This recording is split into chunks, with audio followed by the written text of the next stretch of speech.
Сәлем достар, сіздермен бірге ерекше тағамдар әлемі каналы. Бүгінгі видеода универсальный қамырды жасаудың қыр-сырымен бөлісетін боламын. Яғни бұл қамырды пицца жасағанда да беляши, нан, батон, бауырсақ барлығына пайдалана берсеңіздер болады. Керек ингредиенттер төменде көрсетілген. Қамырымыздың өте жұмсақ әрі пышный болуы үшін ең маңыздысы сүт, су, май жылы температурада болуы қажет. Ең алдымен апарасын дайындап аламыз. Ол үшін суға сүт, шекер, дрожж құйып араластырамыз. Және 5 минутта тыныштыққа қоямыз. Міне, апарада осындай шапка пайда болуы қажет.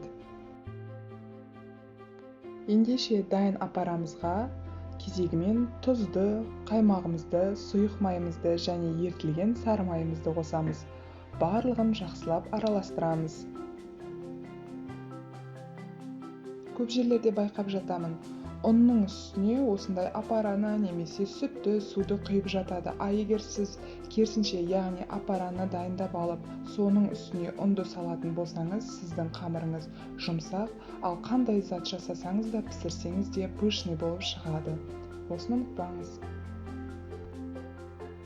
Ендігі кезек ұнға келді. Електен өткізілген ұнды 3-ке бөліп саламыз. Консистенциясын басында келтіріп аламыз қасықпен, содан соң қолмен араластырып дайын қамырды шығарамыз. Мінекей қамырымыз дайын, өте жұмсақ болып шықты.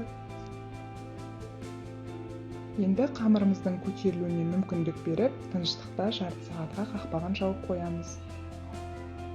Мінекей жарты сағат өткеннен кейін қамырымыз көтеріліп, одан да жұмсара түсті.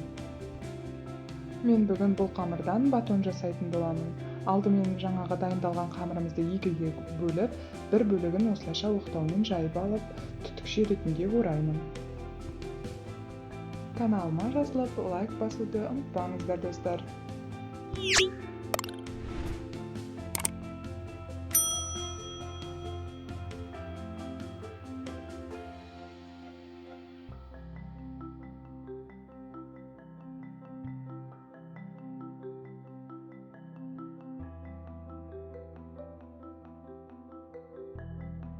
Мінекей осылайша түтікше ретінде орап, үстін пышақпен әр жерінен тілімдейтін боламын.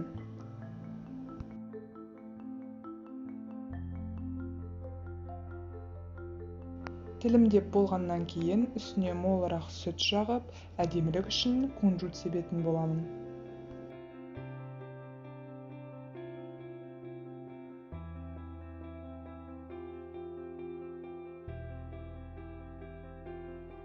Осылайша дайындап алған батонымызды 15 минутқа тыныштыққа қойып, 200 градуста қызып тұрған пешке 20 минутта пісіріп аламыз. Мінекей көтеріліп, қып-қызыл болып пісіп шықты.